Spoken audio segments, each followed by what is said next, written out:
Hello दोस्तों, कैसे हैं आप सभी। आई होप आप सभी की प्रिपरेशन काफ़ी अच्छी चल रही होगी। सो इस वीडियो में हम देखेंगे CAPF AC 2025 के मैथ्स एंड रीजनिंग के क्वेश्चंस को। तो इनके सोल्यूशन को देखेंगे। क्या यूट्यूब पे इससे पहले सोल्यूशन अवेलेबल नहीं है? The answer is no, because आपको काफ़ी सारा सोल्यूशन देखने के लिए मिलेगा। स्टिल हम ये सीरीज़ बना रहे हैं या इस सेशन को कंडक्ट कर रहे हैं। रीज़न बहुत सिंपल है कि हम लॉजिक से देखेंगे क्वेश्चंस को सॉल्व करना। देखो, एक मैथ्स की नॉलेज हो, हमें क्वेश्चन बनाना आता हो, वो एक डिफरेंट एस्पेक्ट होता है। बट क्या हम लॉजिक से बेसिक मैथ्स के जो फंडामेंटल्स हैं उनसे हम क्वेश्चन बना सकते हैं या नहीं, वो हमें देखना होगा। क्योंकि काफ़ी सारे स्टूडेंट ऐसे होते हैं जिनका मैथ्स वीक होता है। तो इस सेशन का प्राइमरी मोटिव ही यही होगा कि हम बेसिक से देख पाएँ, या फिर जो फंडामेंटल्स हैं बस उसकी नॉलेज है तो हम सारे क्वेश्चन को कर पाएँ। इस सेशन के एक या दो क्वेश्चन को अगर हम छोड़ दें, बाकी सारे बेसिक फंडामेंटल से बन सकती है। तो इसके लिए आपको बेसिक नॉलेज होनी चाहिए। बेसिक नॉलेज का मतलब होता है अब ऐसा ना हो कि सर्कल का आपको एरिया का फॉर्मूला नहीं पता है। मैं आपसे ये भी उम्मीद नहीं करूँगा कि आपको स्क्वायर का एक डायगोनल का फॉर्मूला पता हो, बट इतना उम्मीद करूँगा एक बेसिक आपकी कैलकुलेशन आपको आनी चाहिए कि 45 + 15 करना है या 20 इसमें और ऐड करना है, तो आप बेसिक कैलकुलेशन कर पाएँ। अगर इतना आप कर पाते हैं तो फिर बाकी जो चीज़ें मैं बताऊंगा कि ऑप्शंस को कैसे हैंडल करना है, एलिमिनेशन कैसे करना है, आप एग्ज़ाम में एक या दो क्वेश्चन छोड़ के सारे ही बना पाएंगे। और इस सिंगल सेशन से आपको ये चीज़ दिखेगी।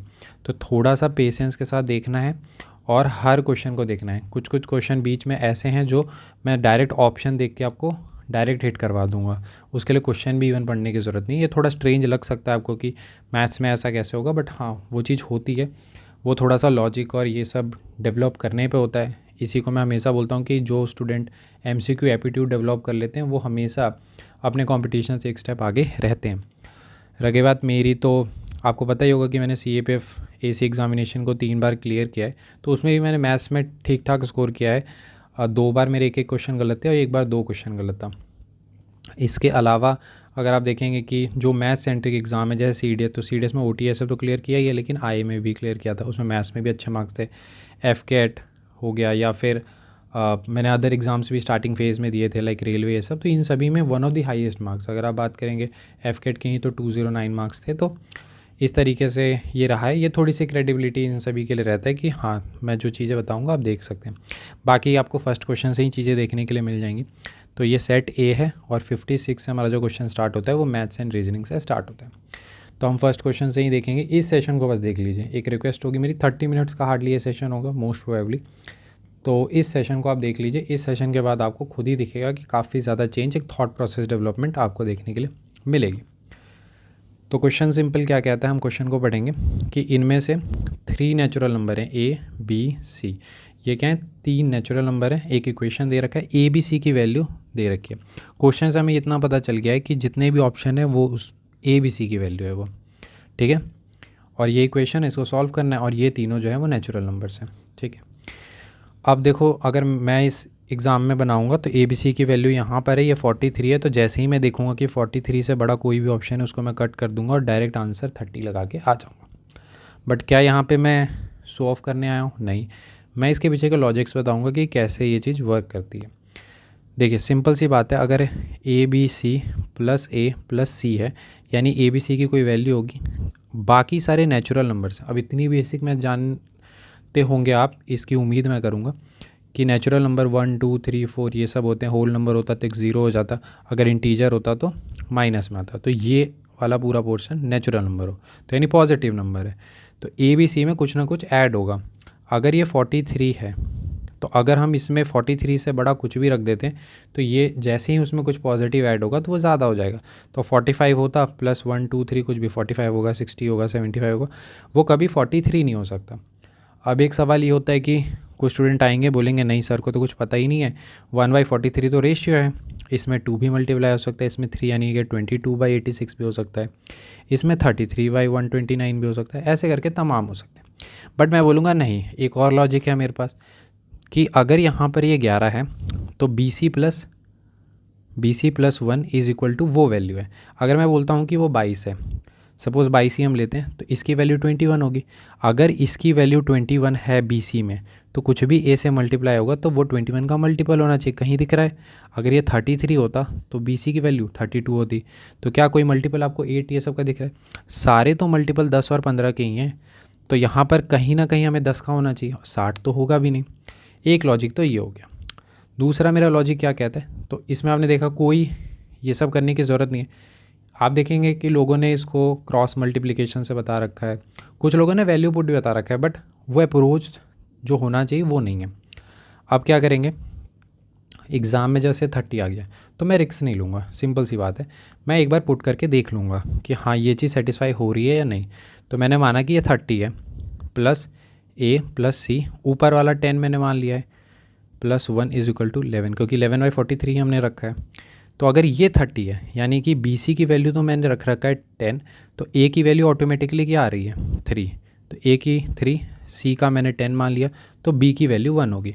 अब सब कुछ पुट करके देख लीजिए 11/43 आएगा। तो इतना करने की ज़रूरत नहीं है, मैं ये कहना चाह रहा हूँ। डायरेक्ट हम देखेंगे कि ए बी सी की वैल्यू इन्हीं सब में से कोई एक होना है। कोई भी अगर आप देखेंगे 43 से ज़्यादा दे देगा, तो इसलिए मैं आगे लगाऊंगा ही नहीं। अगर सपोज़ वो लॉजिक वर्क भी नहीं करता तो कम से कम ये दो तो काटता ही काटता, क्योंकि 10 का ही मल्टीपल होना चाहिए। क्योंकि 21 22 हो सकता है ये, या 33 हो सकता है, तो 21 32 42 52 ऐसे होंगे, सॉरी 54 43 ये सब होंगे। तो इससे के बेसिस पर लॉजिक से हो जाएगा, कोई दिक्कत नहीं है। तो ये पहला क्वेश्चन हो गया। चलिए दूसरा देखते हैं। कहता है सारे क्वेश्चन ऐसे लॉजिक से कराऊंगा, सारे के सारे, और आगे के कुछ क्वेश्चंस तो ऐसे हैं मैं ऑप्शन देख के डायरेक्ट हिट करा दूंगा। ये पूछा गया, इसकी लीस्ट वैल्यू पूछी गई हमसे। ये एक इंटीज़र है, एक इंटीज़र की वैल्यू लार्जर देन 1 है। एक पहला इन्फ्रेंस ये आएगा कि चलो इंटीज़र है n, एक इंटीज़र है और उसकी वैल्यू 1 से ज़्यादा है, तो मैं 2 रख सकता हूँ। बट क्या 2 रखने से काम चल जाएगा? क्योंकि 2 जैसे ही मैं रखूँगा तो ये कुछ इस तरीके से बनेगा जो कि कभी कट ही नहीं होगा, और हमें तो चाहिए इंटीज़र। इंटीज़र तो हमें पता होगा, मैंने बेसिक बताया है कि आपको होल नंबर, इंटीज़र ये सब पता होना चाहिए एटलीस्ट, ठीक है। तो ये नहीं हो सकता। तो इस केस में हमें क्या चाहिए होता है कि कोई यहाँ पर स्क्वायर बनना चाहिए और कोई यहाँ पे क्यूब बनना चाहिए, तभी ये कट होगा। तो इतना पता चल गया। और ये क्यूब से भी कट होना चाहिए, स्क्वायर से भी कट होना चाहिए, तो कोई का पावर 6 होगा, क्योंकि किसी चीज़ की पावर 6 होगी तो ये 2 से भी कट जाएगा और 3 से भी कट जाएगा। इतना तो बेसिक समझ आ रहा है। तो इसलिए हम सबसे बेसिक छोटा से छोटा क्या लेंगे, 2 का पावर 6, क्योंकि लीस्ट वैल्यू लेनी है। तो 2 का पावर 64 होता है। जैसे ही मैं 64 देखूंगा मैं ये आंसर लगा दूंगा, आगे देखने की ज़रूरत भी नहीं है। बट मैं रिस्क नहीं लूँगा, मैं एक बार चेक ही कर लूँगा। तो 8 का स्क्वायर होता है 1/2, 2 से 2 कट गया 8 होगा। फिर इसके बाद यहाँ पर 4 हो जाएगा, क्योंकि 4 का क्यूब 1/3, तो ये 1 कट हो जाएगा तो 4 होगा। तो 64 + 8 + 4 = 76। क्या क्लियर है? चलो एक मैं आपको देता हूँ, आप सोचो खुद से, थोड़ा सा अगर क्लियर नहीं हुआ तो। n + n 1/2 + n 1/3 1/4 ले लेते हैं, प्लस n 1/6। अब इस केस में क्या पावर लेते हैं? देखो 6 ले सकते हैं, हाँ ले सकते हैं, बट 6 में 2 आ जाएगा। बट यहाँ पर तो 2 है को है ना, तो हमें क्या लेना होगा, 2 का पावर 12। ये चीज़ समझ आ गई। यानी 12 अगर हम लेते हैं तो उसमें 2 भी होगा, उसमें 4 भी होगा, उसमें 6 भी होगा। समझ आ रहा है? सिमिलर मैनर में यहाँ पे हमने 6 लिया था, 2 का पावर 6, क्योंकि इसमें 2 भी है 3 भी है। तो आई होप ये क्लियर हो गया होगा कि कैसे हमने 76 तक पहुँचे। अगले क्वेश्चन को देख लेते हैं। अगला क्वेश्चन काफ़ी सिंपल है। 3 × 1, एक एक का गैप है, 4 × 2 × 1 ऐड करना है सभी को। 5 × 3 × 2 × 1 प्लस 6 × फिर 5 छोड़ना होगा, 4 × 3 × 2 × 1। इसके बाद 20 तक ऐसे ही करके कहानी लेके चलना है। हमें बताना क्या है सर, यूनिट डिजिट। ठीक है, मुझे एक चीज़ पता है कि जैसे ही 2 को 5 से मल्टीप्लाई करूँगा तो यूनिट डिजिट 0 आ जाएगी। एक बार 0 आ गया, दुनिया में कोई भी आप इसको नंबर से मल्टीप्लाई करेंगे 1 2 3 4 ऐसे किसी भी नंबर से, वो यूनिट डिजिट 0 ही देना है। यानी जिसमें 2 और 5 दिख गया उसको हम नहीं चेक करेंगे। 7 के बाद आप 20 तक कुछ भी लेके चले जाओ, इसमें 2 भी आएगा 5 भी आएगा, तो इसलिए इसके बाद के किसी को चेक करेंगे ही नहीं। इसमें भी अगर आप देखोगे तो 5 और 2 है, तो इसको भी कट कर देंगे। यानी इफेक्टिवली ये पूछ रहा है कि यही 3 को मल्टीप्लाई करने, क्वेश्चन भले ही उसने बढ़ा दिया है बट वो बोल रहा है कि यही 3 को कैलकुलेट करना है। तो ये क्या हो जाएगा, 3 + 8 प्लस, अगर ये देखेंगे 6 24, 4 आएगा यहाँ पे, 6 से मल्टीप्लाई करेंगे फिर से 4, तो 7 और 8 15, तो आंसर इज़ 5 इसका यूनिट डिजिट होगा। क्लियर है यहाँ तक? ठीक है, आई होप ये क्लैरिटी मिल गई होगी। चलो क्लैरिटी नहीं मिली, एक मैं और सी सेट का क्वेश्चन देता हूँ, ठीक है, उससे आपको क्लियर हो जाएगा। ये इसमें भी वर्क करता है। सपोज़ 1 का पावर 5 है, प्लस 2 का पावर 10 है, प्लस 3 का पावर 15 है, प्लस 4 का पावर 20 है, प्लस 5 का पावर 25 है, ऐसे करके सपोज़ 20 का पावर 100 तक लेके जा रहे हैं, कुछ भी। इसमें नंबर ऑफ़ ज़ीरोस पूछा जाएगा आपसे, नंबर ऑफ़ ज़ीरोस। तो सेम 5 और 2 से ही बनना है। अब हमें पता है कि इसमें 2 तो ज़्यादा आएगा, तो हम सिर्फ 5 वाले को चेक करेंगे। तो आप देखोगे 5 का पावर 25, 10 का पावर 50, देन 15 का पावर 75, देन 20 का पावर 100। अब इसी में कैच क्या होता, अगर मैं 25 तक देता तो जब 25 का पावर आप देखेंगे 125 होगा, तो 125 को 2 बार काउंट करेंगे क्योंकि 5 × 5 होगा। अगर 25 तक ये क्वेश्चन होता तो बस इन सभी को ऐड कर देना, वही नंबर ऑफ़ ज़ीरोज़ हो जाएगा। अगर 25 है तो उसमें 2 बार 5 है, तो इसको 250 ऐड करना। आई होप अब ये भी क्लियर हो गया होगा। तो बेसिक लॉजिक है। अब जैसे देखो यही क्वेश्चन है, इसी में दिखा देता हूँ मैं। अब इसमें जैसे बहुत लोगों को बहुत दिक्कत होगी क्योंकि काफ़ी सारा कैलकुलेशन ये वो नहीं करना उतना। क्वेश्चन कहता है कि P एंड Q 2 पॉइंट हैं, तो 2 पॉइंट हैं हाईवे पे जो कि 300 किलोमीटर की दूरी पर है, यानी P और Q के बीच में 300। एक बाइकर A इस तरफ से चलता है, B भी चलता है, देन दोनों P से Q की तरफ जाते हैं। इसकी स्पीड का डिफरेंस 12 किलोमीटर पर आवर है। इसके बाद बोलता है कि Q पॉइंट पे पहुंचा A और उसके बाद इमीडिएटली रिटर्न कर रहा है P की तरफ और 60 किलोमीटर आ गया। यानी कहता क्या है कि A सपोज़ 300 किलोमीटर गया, दोबारा घूम के 60 किलोमीटर आ गया, तो पहले वो 300। ये क्वेश्चन उम्मीद करूंगा कि पॉज करके आप पढ़ते होंगे, ठीक है, तो इसलिए मैं क्वेश्चन उतना ज़्यादा समझाने पे फोकस नहीं कर रहा हूँ, लॉजिक पे फोकस कर रहा हूँ, क्योंकि ये तो आपकी जिम्मेदारी बनती है ना कि PYQ आप देख के आएँ या एटलीस्ट पॉज करें, क्वेश्चन को खुद से समझने की कोशिश करें, फिर लॉजिक को समझें। तो A ने कितना डिस्टेंस ट्रैवल किया होगा सर? 360। कोई दिक्कत है? पहले 300 गया फिर 60 वापस आया, क्वेश्चन में ही दे रखा है ये चीज़। लेकिन यहाँ पर उसको क्या मिल गया? B मिल गया। B इसका मतलब कितना ट्रैवल करके आया? तो B ने ट्रैवल किया है डिस्टेंस सर 240। B ने ट्रैवल किया 240। दोनों के बीच के डिस्टेंस के कितना कम कवर किया है? तो 120 किलोमीटर का।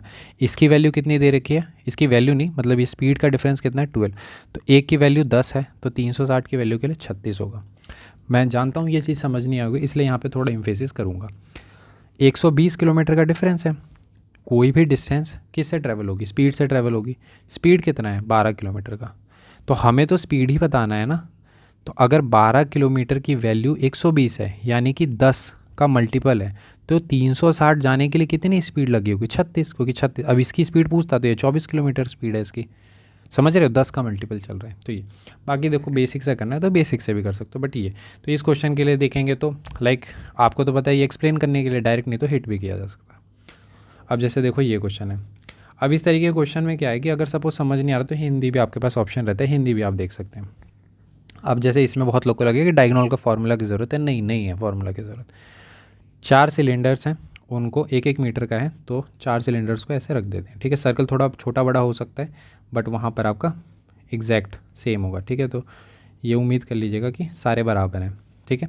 इसके बीच में एक गैप है, तो इसके अंदर से एक छोटी पाइप को ऐसे एंटर कराया गया, ठीक है। यही क्वेश्चन है। 1-1 मीटर का है, तो अगर सपोज़ हम ऐसे बनाते हैं तो ये 1 मीटर, इधर भी 1 मीटर, इधर भी 1 मीटर, इधर भी 1 मीटर, इधर भी 1 मीटर, इधर भी 1 मीटर, हर तरफ 1-1 मीटर हो गया।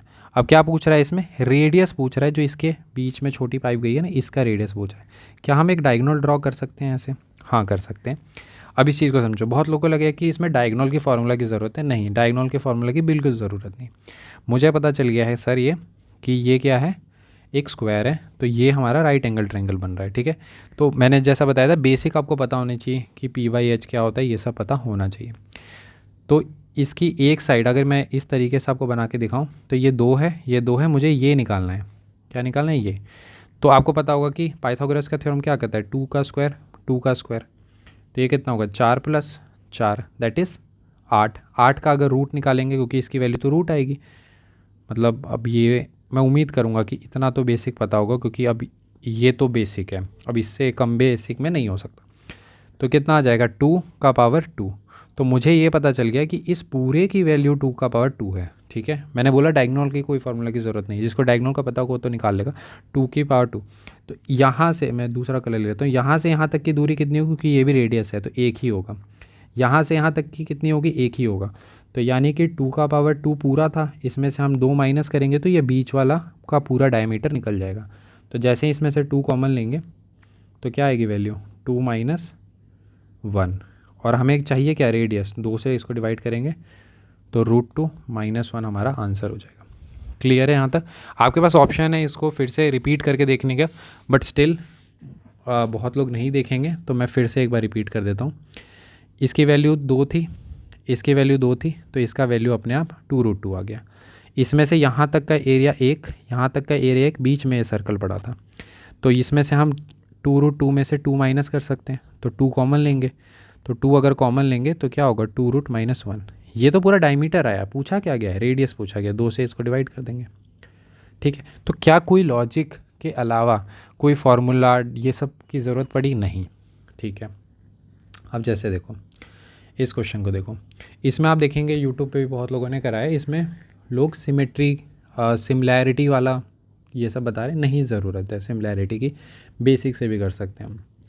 वैसे सिमिलैरिटी पता हो तो ठीक है, नहीं तो चलो, एक पॉइंट है P, ठीक है, एक पॉइंट हो गया हमारा P। क्वेश्चन पढ़ लीजिए आप आराम से, फिर आपको क्लैरिटी होगी।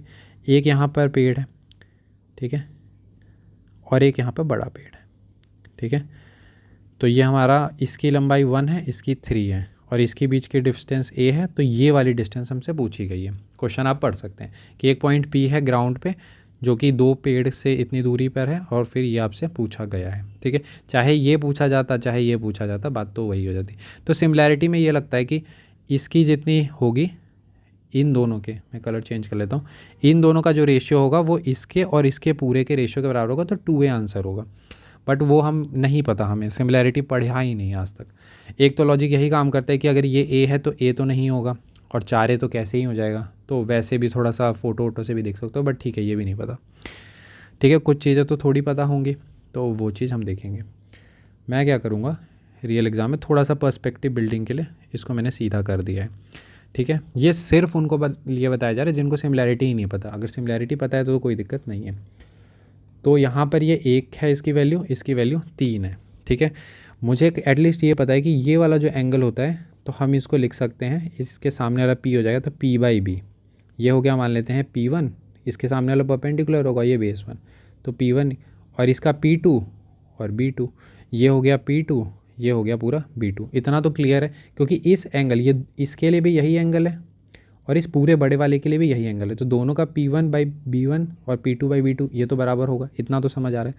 P1 की वैल्यू 1 है और B1 की वैल्यू A है, P2 की वैल्यू 3 है, इसकी वैल्यू निकालनी है, तो क्या हो जाएगा, x की वैल्यू क्या आ गई, 3 है। x की वैल्यू, x क्या है, पूरा बड़ा वाला, तो ये 3 है। इसमें से ये वाला कितना था, A, तो माइनस करेंगे तो क्या होगा, 2A होगा।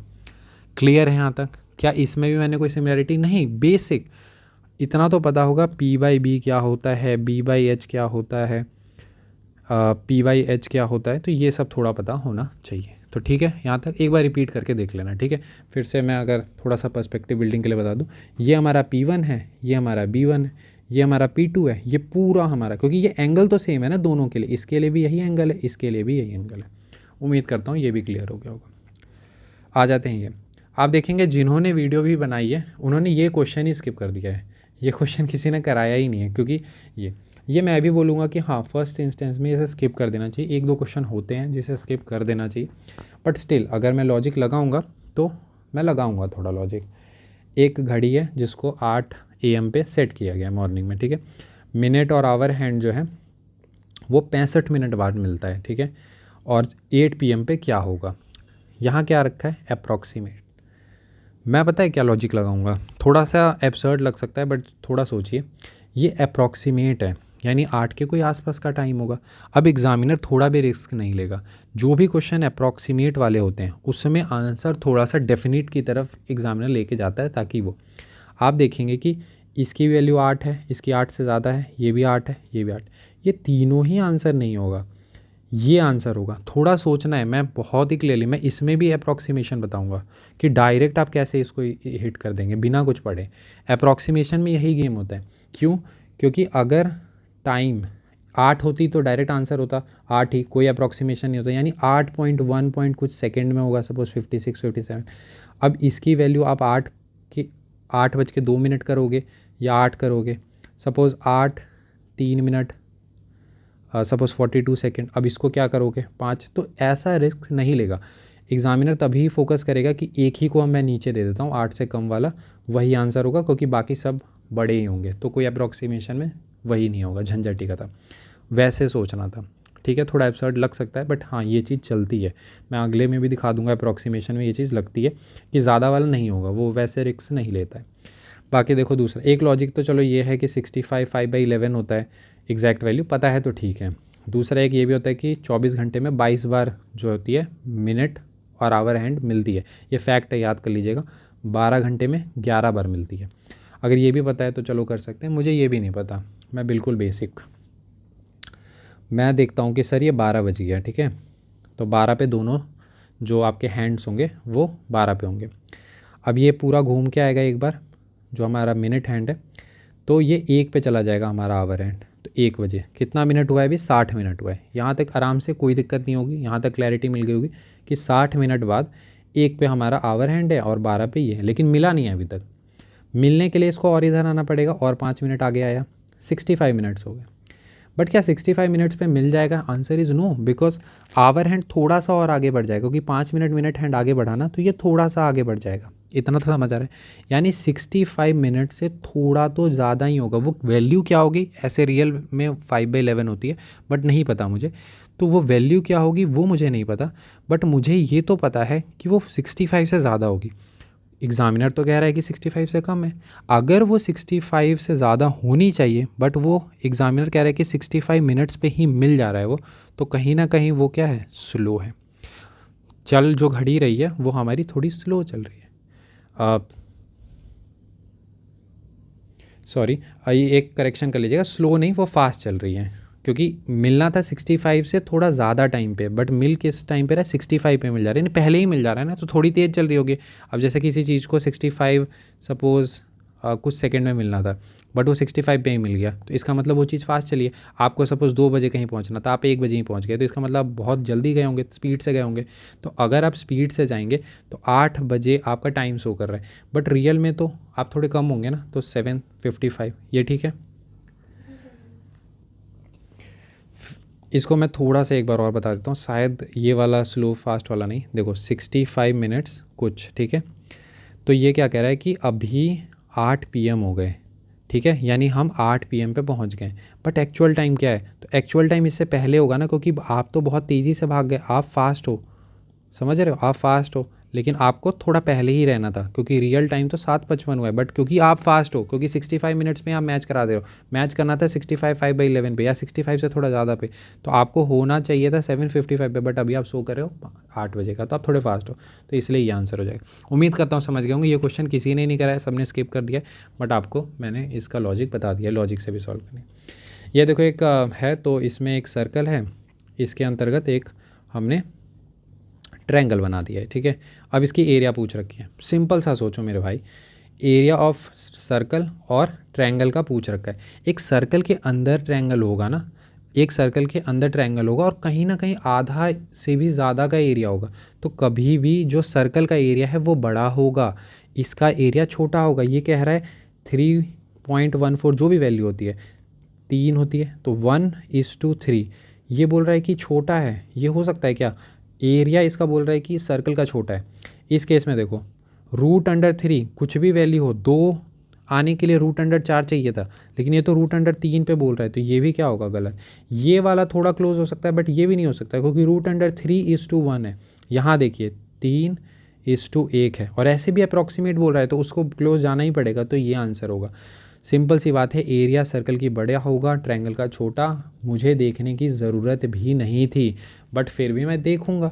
मान लेते हैं मुझे थोड़ा सा एक्यूरेट आंसर चाहिए, कि नहीं भैया मुझे एक्यूरेट आंसर आप बता दीजिए। तो ये हमारा सर्कल हो गया, आप समझ लीजिए कि टच कर रहा है, तो ये डायमीटर है। अब ये राइट एंगल ही क्यों बना रहा हूँ, थोड़ा सोचो। इसको अगर मैं 3 भी लिख सकता हूँ, रेशियो काटूंगा तो 3 4 5, ये ट्रिपलेट है, एक वो बनेगा, क्या बनेगा, राइट एंगल ट्रायंगल। अगर ये राइट एंगल ट्रायंगल बनेगा तो ये मेरा कितना है 30, यानी इसका रेडियस कितना हो जाएगा 15, तो ये क्या होगा pi r square 15 into 15 divided by, अगर इसका ये है आपका 18 और ये है 24, तो इसको half into base into height लिखेंगे, half into base into height. इसको सॉल्व करके देख लेना, 25 पाई बाई 24 आता है, तो पाई/1 अप्रॉक्सीमेट आंसर यही होगा। ठीक है, सॉल्व करके आप अपना ट्राई कर लीजिएगा, मैंने लॉजिक से बता दिया है और किस तरीके से सॉल्व करना था वो भी बता दिया। चलिए नेक्स्ट क्वेश्चन पे। नेक्स्ट क्वेश्चन भी अगर आप देखेंगे ना यूट्यूब पे काफ़ी लोगों ने करा रखा है, तो A/B फिर B/C ऐसे करके फिर इसको पूरा फिल कराते हैं, फिर वो सब नहीं करेंगे, बेसिक हम रखेंगे। A/B की वैल्यू 2 है तो हम इसको 2/1 लिख सकते हैं। B/C की वैल्यू 3 है तो 3/1 लिख सकते हैं। C को हम 4/1 लिख सकते हैं। D/E की वैल्यू 3/1 लिख सकते हैं। E/F की वैल्यू 2/1 लिख सकते हैं और F/G की वैल्यू 3/2 लिख सकते हैं। अभी तक कुछ नहीं किया है मैंने, जो क्वेश्चन में दे रखा है वही लिखा है 3/2, 1.5 को 3/2 लिख सकते हैं। अब सबकी वैल्यू निकाल लेते हैं। G की वैल्यू तो 2 पता चल गई, F की वैल्यू 3 है, यहाँ पर अगर इसको 3 करना होगा तो 3 से मल्टीप्लाई कर देंगे। यहाँ पर इसकी वैल्यू 6 हो गई, इसको अगर 6 करना है तो इसको 6 से मल्टीप्लाई करेंगे। इसकी वैल्यू 18 हो गई यहाँ पे, तो अगर इसको 18 करना होगा तो 18 से मल्टीप्लाई करेंगे। अगर ये 72 हो गई, इसको 72 करना होगा तो 72 से मल्टीप्लाई करेंगे। इसकी वैल्यू 3 इंटू 72 हो गई है, तो इसको भी 3 इंटू 72 से मल्टीप्लाई करेंगे। देखिए कितना सिंपल है। आप देखेंगे बहुत लोग फिल करा रहे हैं, ये सब कुछ नहीं करना। यहाँ पर ये 3 है, इस 1 को 3 बनाना है, इस 1 को 3 बनाना है, तो मैंने क्या किया 3 से मल्टीप्लाई किया। ये 6 हो गया, इस 1 को 6 बनाना है, 6 है, तो नीचे 6 से मल्टीप्लाई, ऊपर भी 6 है। यहाँ तक ठीक है। अब सारी की वैल्यू रख दो। क्या पूछा है A+B, तो A हो गया हमारा इतना, फिर B हो गया हमारा इतना, फिर हमारा C हो गया 72, ये हो गई। और नीचे हमारा क्या आ जाएगा, E की वैल्यू 6 माइनस F की वैल्यू 3 प्लस 2। ठीक है, तो नीचे आ जाएगा 5, ऊपर आप सॉल्व कर लीजिएगा इसको। अगर सॉल्व 72, ये कितना हो जाएगा 216, ये हो जाएगा 72 इंटू 6 420 और ठीक है, तो इसको सॉल्व कर लीजिएगा, आपका आंसर इतना आ जाएगा। ठीक है, ऐड करके देख लीजिएगा, कोई ऐसे रॉकेट साइंस नहीं तो बोलेंगे कि इसमें मैंने ऐड करके भी नहीं दिखाया 720 भाई, ये तो आपका ये आंसर आ जाएगा। ठीक है, सॉरी आपका आंसर ये आ जाएगा 144। ठीक है, तो इसको डिवाइड कर लेंगे तो 144 आ जाएगा, तो यहाँ तक कोई दिक्कत नहीं है। चलो अगले की तरफ बढ़ते हैं। अब देखो इसमें भी बहुत लोगों का है कि अब ठीक है, मैं जो लॉजिक बताऊंगा उससे भी आप डायरेक्ट इसको हिट कर सकते हैं। कुछ लोग बोलेंगे +6 कर लो, +7, नहीं, मैं लॉजिक ही देख लूँगा कि मुझे नहीं पता है एग्ज़ाम में मैं क्या करूँगा। मैंने एक डेट माना मंडे, आइडेंटिकल कैलेंडर होगा ना तो फिर से मंडे आना चाहिए, तो मैं आगे लिख दूंगा। मैं क्यों कन्फ्यूज़न करूँ एग्ज़ाम में, Monday, Tuesday, Wednesday, Thursday, Friday, Saturday, Sunday और फिर मंडे। आइडेंटिकल है यानी कि ये इतना तो पता होगा कि लीप ईयर क्या होता है, 4 से डिवाइड होना चाहिए या 400 से डिवाइड होना चाहिए, इतना पता है। लीप ईयर में एक दिन एक्स्ट्रा हो जाएगा तो एक दिन एक्स्ट्रा काउंट कर लेंगे। तो ये मंडे हो गया, ये मेरा 25 है, ये क्या होगा 26, ये क्या होगा 27, ये क्या होगा 28। 28 क्या है 7 से डिविजिबल है, तो 28 2 बार लिख देंगे, फिर 29, 30, 31 आंसर। क्यों इस सब झंझट में पढ़ना है कि मुझे +6 करना है, +7 करना है, झंझट ही नहीं, डायरेक्ट कैलकुलेट करो और आंसर पे पहुंचो। क्या इसमें कोई दिक्कत है। आइडेंटिकल कैलेंडर मंडे को हमने चूज़ किया, मंडे, ये डेट कुछ भी होता 2024 होता, फिर मैं 24 से काउंट करता। ठीक है, तो वैसे करके करना है। उम्मीद है आपको क्लैरिटी मिल रही होगी। अब जैसे देखो ये थोड़ा सा टिपिकल क्वेश्चन है, ये मैं कहूँगा कि टाइम के बेसिस पर मे भी कुछ स्टूडेंट स्किप कर सकते हैं। मैं स्किप नहीं करता, मैं इसको किसी ना किसी तरीके से कुछ ना कुछ करके लॉजिक से इसको करता ही सॉल्व। वही लॉजिक मैं आपको ही बता दूंगा। तो चलिए हम इसको लॉजिक से सॉल्व करेंगे, मैं भी आपको लॉजिक बताऊंगा। देखो एक ट्रेन है, 2 ट्रेन है बेसिकली, एक प्लेटफॉर्म है, 300 मीटर की प्लेटफॉर्म है, एक ट्रेन इधर से जा रहा है, एक ट्रेन इधर से जा रहा है। ठीक है, अब 300 मीटर की प्लेटफॉर्म हो गई और एक ट्रेन इधर से एक ट्रेन इधर से जा रहा है। एक कहता है कि स्पीड ऑफ बी, जो बी ट्रेन है उसका 2 गुना है स्पीड किससे, ए से। तो इसकी स्पीड सपोज बी की 2 है तो ए की स्पीड 1 ही है। ठीक है, time taken by B to cross 1/3, यानी अगर ये 1 टाइम ले रहा है तो ये 3 ले रहा होगा, यही 1/3 कह रहा है। दोनों की कह रहा है कि a + b = 500। तो मुझसे पूछा है a - b।